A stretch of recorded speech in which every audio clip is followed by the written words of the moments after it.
역사를 알면 당신도 인싸. 저는 사회를 맡은 금강경입니다. 한국어 대사 공부하는 아라입니다. 네, 근현대사 전공하는 범인입니다. 아니, 마이크 좀 빼주시면. 다시 돌아온 고대사. 네, 오늘은 김유신 열정 중에서도 네. 지난 시간에 어디까지 했었죠? 지난 시간에 그 김효신이 아마도 첫사랑일 수 있는 천관녀와 그 이별하게 되는 슬픈 이야기를 네. 했습니다. 오늘은 그래서 이 청관녀라는 예. 이 인물, 예. 이 인물이 도대체 어떤 인물인가에 예. 대한 좀 심층적인 김유신보다는 청관녀에 좀 비중이 있는. 그렇죠. 천관녀 또는 천관이라고 하는 거에는 비중이 있어요. 왜냐면 지난 시간에 제가 말씀드렸던 게 이 천관이라고 하는 글자가 하늘 천자에다가 관리할 때 관자인데 이게 김유신이 산에 가가지고 복음을 강화할 때 천관이 시여 아이고 땅 할 때. 3 플러스 3 그거 할 때 천관이 시여 복음의 신령을 내려주시옵소서라고 얘기했잖아요. 그때 그 천관하고도 같거든요. 그러니까 이제 역사학자들이 이 천관이라고 하는 게 이렇게 공통되는 것에는 단순히 이 천관녀가 그냥 기록된 대로 기생이 아니었을 수 있다 라고 하는 대로 이제 뭔가 좀 뭐 하늘의 제사를 지내는 뭔가 어떤 그런 것과 관련된 직종일 예. 수 있는 거죠. 그럴 수 있다라고 생각을 해가지고 지금 말씀하신 것처럼 천관이라고 하는 거를 글자 그대로 풀어버리면은 하늘과 뭔가 관련이 있을 것 같잖아요. 그러니까 고대에 하늘과 관련이 있는 관리를 생각해보면 첫 번째로 떠오르는 건 제사장이에요. 그렇죠. 예. 그러면은 천관녀는 여자 제사장이다. 그랬을 때 여자 제사장 하면은 무녀일 수 있다라는 거죠. 실제로 그래가지고 역사학자들 중에서는 이 기록의 천관녀는 무녀였을 가능성이 있다. 그 안시성에 나오는 무녀 같은. 안시성이라는 문제가 누구죠? 정은채가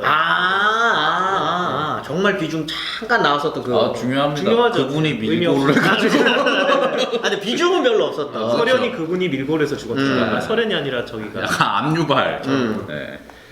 그래서 이 역사학자들 중에서는 천관녀가 원래 이야기에서는 무녀였는데 이야기가 이게 전승되면서 그 천관녀 직업이 바뀌었을 거다라고 이제 추정을 하는 분들도 있어요.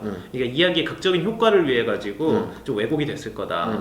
그래서 드라마는 이게 재밌잖아요. 그냥 단순하게 기생으로 두는 것보다 뭔가 의미 있는 것처럼 하고 싶으니까 대부분 김효신하고 천관녀의 사랑을 다룬 드라마에는 천관녀 직업이 다 무녀예요. 그 대왕의 꿈이라고 KBS에서 드라마 했었잖아요. 이 대왕은 누구죠? 그 김춘추. 김춘추. 그래서 최수종이 대왕으로 나왔죠. 이야, 이거는 한국 중세사를 현대사도 하는구나. 대통령도 됐으니까. 모든 왕을 다 했네. 순종 다음 수종. 거기에서 천관녀가 나와요. 젊은 김유신이 나오거든요. 거기에 이제 이세영 씨 배우 그분이 이제 천관녀인데 무녀로 나와요.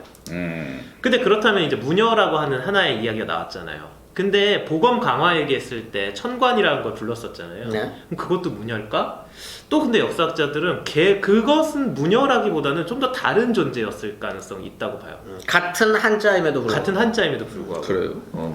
왜냐면 그 일단 천관이라고 하는 게 원래 중국에서 있었던 거야. 그런 게 있어요. 근데 천관이라고 하는 단어가 시대에 따라서 조금씩 변해요. 뜻이. 그래서 중국의 주나라 때는 이 천관이라는 단어가 되게 높은 제3급의 관리를 천관이라고 불렀대요. 그러다가 뭐 후한 때로 가면은 그냥 좀 보통 관리가 됐다가 뭐 좀 더 뒤로 지나가면은 말 그대로 천문을 관측하는 관리 정도를 보게 됐고 또 하나는 기술직으로 갑자기 딱 내려왔네. 그렇죠. 또 하나는 이 도교 있잖아요. 도교 신앙에서 이 천관이라고 하는 존재가 나타난다. 근데 이게 지관과 해관과 천관이 있다. 땅, 하늘, 그리고 바다.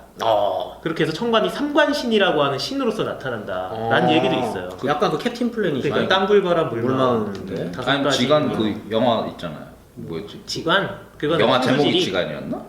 모르겠는데. 뭐 말하는 거야? 지관? 영화? 왜 영화? 제목을 까먹었어. 그 저거 명당 말한 거야? 명당. 지성 나온 거? 얼마 흥성대원군 관련된 거잖아. 아니 거기 나오는 애가 중국에서는 그렇게 이제 천관이 보통 이제 생각이 됐는데 우리나라에서 그래서 그럼 얘네들 중에서 하나쯤이 되지 않았을까라고 생각하게 되잖아요. 두 가지 견해가 크게 있어요. 뭐냐면 이 도가에서 말하는 삼관신, 그러니까 천관, 지관, 해관 중에 하나로 봤거나 또는 그냥 말 그대로 하늘을 상징하는 거다. 그냥 청관이시여 했던 거는 하늘의 하늘이시여. 하늘이시여랑 같은 거다. 후자가 좀 더 많아요. 근데 막 제가 봐도 그렇게 보이는데. 그러니까. 하늘에다 대고 얘기한 하늘에다 거니까. 대고 얘기한 거니까. 그러면 이제 청관이라고 하는 게 하늘의 별 뭐 이런 걸 의미한다는 거잖아요. 그렇죠. 그렇다고 하면은 천관이 아까 제가 중국에서 얘기했다라는 것처럼 천문관들이 천관이었을 수 있다. 아, 그렇게 될 수 있는 거죠. 약간 그 첨성대 올라가지고 이렇게 별 보시는 분. 그럴 수도 있죠. 첨성대가 천문대였는지에 대해서 아니다라고 하는 사람도 있긴 있어요. 네네네. 뭐 이게 그 첨성대 자체가 일종의 어떤 신성한 그 어떤 구조물이었다라고 보는 사람들이 있거든요. 뭐 그 어떤 왕비의 몸을 형상화했다. 그러니까 석가모니를 낳은 마야 부인의 몸을 형상화했다라는 얘기도 해요. 왜냐면 옆구리에서 석가모니를 낳게 되는데 첨성대가 딱 겨드랑이 옆구리 정도가 구멍이 뚫어져 있다는 거지. 그래가지고 그걸 그렇게 보는 학자들도 있거든요. 파손된 거 아니고? 아이 뭐야 이거 거기 딱 구멍이 있잖아. 안 가봤어? 봤어. 거기 막 가면은 그 그림도 그려져 있어요. 그 사다리 같은 걸 이렇게 딱 해가지고 맞아. 그래서 올라가는 올라가가지고 거죠. 봤을 것이다라고 해서 천문대일 거다. 선덕여왕 때 만든 천문대일 것이다라고 생각하는 사람들이 많은데 아니다라고 주장하는 선생님들이 있어요. 근데 이거는 사실 되게 왈가왈부하는 분야인데 일단 천문관이라고 하는 거를 이제 천관이라고 했다라면 자, 이 천문관이 하는 역할이 뭐냐? 하늘의 운행을 살펴가지고 정치에 대해서 조언을 하는 거예요. 하늘에 지금 별이 뭔가 이상합니다. 지금 뭔가 좋지 않은 일이 일어날 징조입니다. 그러니까 지금 정치를 잘하셔야 됩니다. 이런 거였죠. 일종의 정치에 조언을 주는 존재였다는 거지. 이게 이제 그런 거죠. 삼국사기나 삼국유사도 보면은 이 몇 월 이렇게 돼 있고 꼭 날씨 얘기가 들어가요. 그렇죠. 별이 날씨. 어떻게 했다. 네. 뭐 형옥이 뭘 침범했다. 뭐 이런 게 나오고. 별거 아닌 것 같은데도 이제 그 날씨나 이런 게 있다라는 건 사실 이 직책이 사실 대단히 중요한 직책일 수 있다는 걸 좀 상징하는 그렇죠. 거예요. 대단히 중요한 직책이었죠. 근데 생각해보면 무녀라고 하는 것, 아까 얘기했던 무녀도 원초적으로 생각하면 원초적 형태의 천관이었을 수 있는 거예요. 왜냐면 무녀는 신의 의사를 대신 전달해갖고 정치에 조언을 하는 거잖아요. 얘가 뭔가 하늘과 이렇게 연결돼서 지금 신께서 어떻게 하십니다라고 하잖아요. 아, 이 영화 300에 보면 이게 적나라하게 나오지 않습니까? 아, 그렇죠. 거기 샤먼이 나오는 나오는 나와가지고 이제 무녀들이 막 춤추다가 갑자기 거기 약간 어떤 부패한 그 관리로 나오는 사람이 이제 귓속말 딱 듣고 와가지고 이제 얘기 안 봤어요? 300? 아 300을 안 봤어. 300. 영화 300. 봤는데 기억이 안 나. 식스형 말고. 왜냐면 그 장면이 되게 야하거든. 또 시작이구나. 네, 계속 말씀해 주시죠. 네.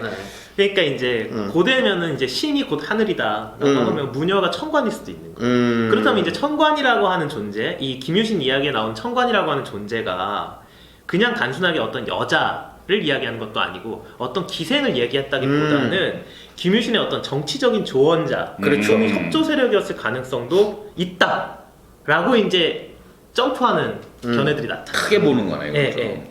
그렇다면 김유신이 천관녀를 버렸다라는 거는 뭘 의미하냐? 그 자기의 협조 세력을 버렸다라는 거잖아요. 그럼 그냥 막 버리진 않았겠죠. 뭔가 새로운 협조 세력이 있었으니까 버렸겠죠. 그게 바로 그래서 이 천관녀 설화라고 하는 거는 김유신이 천관녀로 상징되는 어떠한 세력, 여기서 어떠한 세력은 보통 전통적인 세력이라고 얘기해요. 신라의 전통적인 세력과의 그 관계를 버리고 새로운 세력하고 손을 잡기 시작했다라고 하는 거를 설화로서 금강경 선생님이 계속 좋아하던 은유했다. 그렇죠. 라고 그런 은유 할 수 말고 있는 거예요. 다른 은유 좋아하시잖아.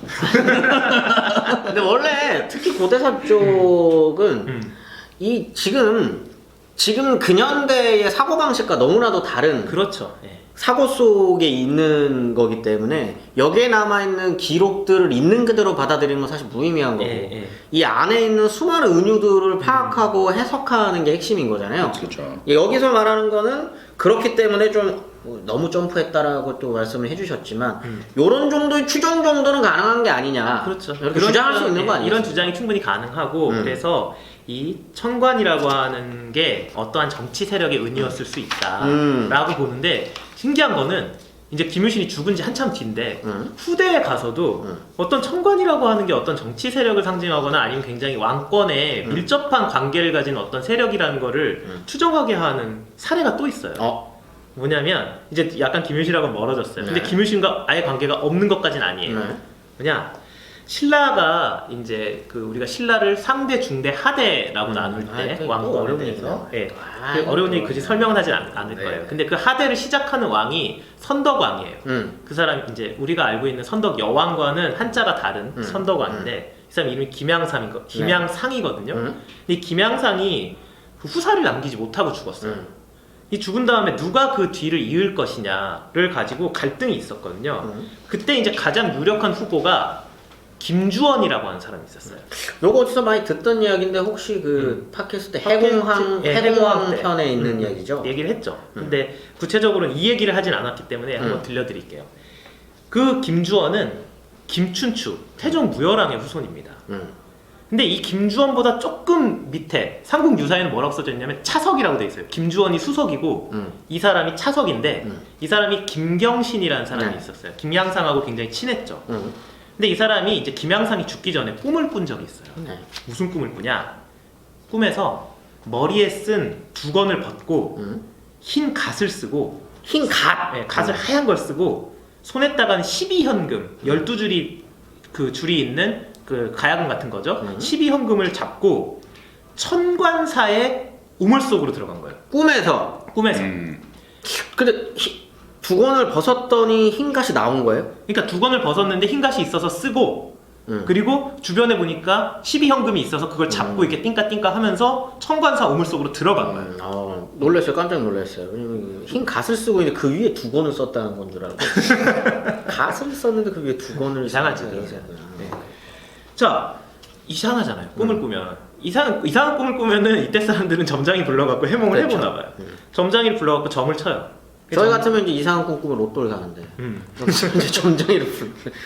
점장이가 점장이라 그러면 안 됩니다. 점쟁이. 그렇죠. 죄송합니다. 국문과 분들이 아주 이거 화를 냅니다. 네, 아까 제대로 썼어 대본에. 봐주세요. 대본에 제대로 썼습니다. 점쟁이가 두건을 벗는 것은 관직에서 쫓겨날 조짐이고 12현금을 잡은 것은 칼을 쓸 조짐인데 칼이 그거야 이거 이렇게 목에다가 죄인이 차는 거. 아 이거 아주 그러니까 굉장히 상스러운 꿈이네요. 네, 그리고 우물에 들어간 것은 감옥에 들어갈 꿈이다. 아 감옥에 들어갈 조짐이다. 보통 이럴 때 점쟁이 죽이거든요. 뭐라고? 근데 김경신은 그렇게까지 나쁜 사람 아니었는지 그 말을 듣고 겁을 먹었어요. 그래서 이제 그때부터는 바깥 출입을 안 하고 집안에서 이제 히키코모리를 하는 거야. 아 쫄보네. 근데 이렇게 마이크 내려놓고 얘기해. 예언을 듣고 이렇게 숨거나 이러면 오히려 그 예언대로 되지 않아요? 그대로? 근데 이게 김경신이 중요한 관리잖아요. 네. 근데 이제 조정이 안 나온단 말이야. 그러니까 김경신도 부하들이 있었을 거 아니에요. 안 나갔다고 칼치거나? 아니 자기 보스가 안 나오니까 이 이제 쫄따구들이 우리 보스 왜 안 나와? 근데 갔더니 안 만나주는 거예요. 이때 여삼이라고 하는 사람이 있었는데 김경신의 부하였나 봐요. 이 사람이 와가지고 해몽을 다시 해줘요. 계속 만나자고 해. 근데 김경신이 안 나온다고 하는데 지금 좀 보자고 계속 그래서 간신히 만났어요.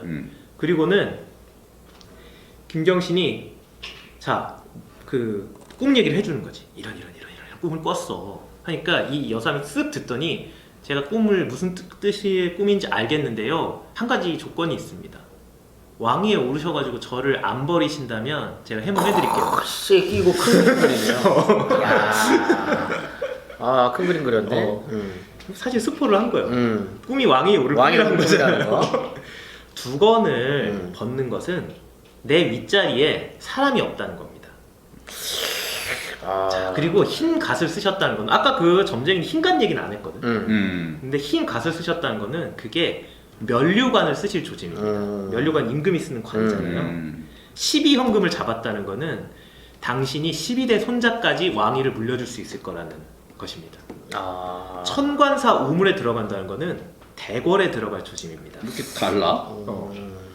점쟁이 말을 듣는 게 맞는 것 같아요. 김경신이 이제 반신반의한 거예요. 왜냐면 점쟁이 말하고 너무 다르잖아. 그래서 근데 김경신의 현실적 생각을 봐도 내 윗자리에 김주원이 있는데 어떻게 내가 윗자리를 차지한단 말이냐 라고 하니까 비밀스럽게 얘가 얘기를 해요. 방법이 있습니다. 죽여라! 그렇게 아무리 비밀스럽다고 둘만 있었을 텐데 죽여라! 이렇게 싼 혹시 말처럼 모르니까. 이렇게 싼 말처럼 얘기했을 것 같아. 비밀스럽게 북천신 북쪽에 있는 그 내천에 있는 신에게 제사를 지내면 됩니다. 제사를 지낸다고요? 어. 그래서 김경신이 제사를 지낸 거예요. 죽으라고? 아니 아이 그래. 뭘 지냈는지는 안 나와 있고 예. 그냥 제사를 지냈다고. 죽으라고 지낸 게 아닐까? 근데 이제 얼마 안 돼갖고 선덕왕이 죽었어요. 응. 근데 나라 사람 죽으라고 누군가 죽으라고 한 것 같아. 그 나라 사람들이 김주원을 이제 대궐로 불러갖고 왕으로 세우려고 했는데 김주원이 하천의 북쪽에 살고 있었거든요. 이 하천을 알천이라고 부르는 건데 이 알천이 어딘지 가지고 아직도 싸우긴 하는데. 그거 뭐 중요합니까? 알천이 어디가? 근데 이게 이제 얘가 어디에 살고 있었는지 신라의 그 도성의 구조를 얘기하고 있으니까 그때 김주원이 소식을 듣고 선덕왕이 죽었다는 소식을 듣고 대궐로 가려고 하는데 비가 엄청 내려가지고 폭우가 내려서 하천이 불어서 건너지를 못한 거예요. 이 김경신은 때마침 대궐에 들어가 있었어. 나라 사람들이 어떻게 생각을 했냐면 임금 자리라고 하는 거는 하늘의 뜻에 좌우된다. 아 김주원이 폭우 때문에 못 오는 거는 이거는 하늘이 그렇지. 왕의 자리를 주지 않은 것이다. 지금 폭우가 내린 거는 아. 하늘이 혹시 김주원을 왕으로 세우려고 하지 않는 게 아닐까? 근데 누가 이렇게 막 뿌린 거 아니야? 기우제 지낸 거 맞다니까. 김경신 쪽 애들이 비를 일부러? 호수 들고. 근데 지금 여기 와 있는 김경신은 전 왕의 아우이고 덕망이 높다. 그러니까 임금 자격이 있다. 하고 나서 만장일치로 김경신의 즉위를 결정해요. 그 결정이 되자마자 비가 그쳤대. 그래서 대단히 많은 은유가 섞여 있네요. 근데 이 사람이 바로 선덕왕 다음에 이제 왕이 된 원성왕이에요. 그리고 원성왕의 자손들이 쭉 이제 신라의 왕을 하게 되는 거예요. 그러다가 망하잖아요. 그러다 망하죠. 네. 신라 하대는 정말 서로 간에 그 피바다 나는 그건 이제 어느 시대 이후고 네. 사실 좀 한참 좀 이후기도 하고 그러다 다시 또 좀 괜찮게 되다가 그래서 신라 하대를 너무 혼란기로만 그리는 거에 대해서 요새는 연구자들은 좀 약간 이제 그건 아니다라고 한 사람들도 있어요. 너무 옛날 학술로 네. 공부를 했었네요. 예, 근데 이제 이 이야기는 일단 김경신의 즉위를 정당화하기 위한 설화였을 텐데 흥미로운 건 청관사 우물이라고 하는 게 대궐에 들어갈 조짐으로 해석된다는 거예요. 그 말 무슨 얘기냐? 청관사라고 하는 걸 장악하는 게 왕위 계승에서 유리한 위치를 차지할 수 있다라고 하는 걸 또 은유를 했다는 거죠. 천관이라고 하는 한자가 들어가면 뭔가 큰 어떤 국가의 어떤 큰 자리라고 그렇죠. 하는 거를 이제 말해준다라는 거잖아요 지금. 그러니까 마찬가지로 김유신 이야기에 나오는 청관도 이 단순히 기생이 아니라 어떤 정치 세력이나 또는 뭐 제사장 세력 이런 걸 은유한 게 아닐까라는 생각이 들고 사실 한 글자 한 글자 이 쓰는 이 표현 자체가 많은 상징성을 갖고 있는 거죠. 그렇죠. 네. 고대사는 특히 한 글자 한 글자의 상징성이 대단히 크거든요. 그랬을 때 그러면 제가 이제 말씀드렸던 것처럼 김유신이 이 청관녀 세력을 버리고 어떤 새로운 세력과 손을 잡았다. 그 새로운 세력이 누굴까가 궁금해지잖아요, 당연히. 그렇죠. 궁금해? 무척이나 궁금해 마지 않는. 난 그거보다 기우제였을 거 같아. 기우제 맞지? 아니 호수 뿌린 거라니까 있어. 북천신한테 제사를 지냈잖아요. 네. 북천이라고 하는 게 그 알천의 신한테 제사를 지내서 이 김주원이가 못 건너게 해달라고 그러니까. 제사를 지낸 거예요. 네. 아니야 이거 우물만 그 바켓을 만들고 있었어. 다음화가 되게 궁금하네요. 도대체 누구와 손을 잡았는지 그 부분에 대해서는 다음 시간 김유신 열전편에서 이어가도록 하겠습니다. 역사를 알면 당신도 인사. 다음 시간에 계속 이어가도록 하겠습니다.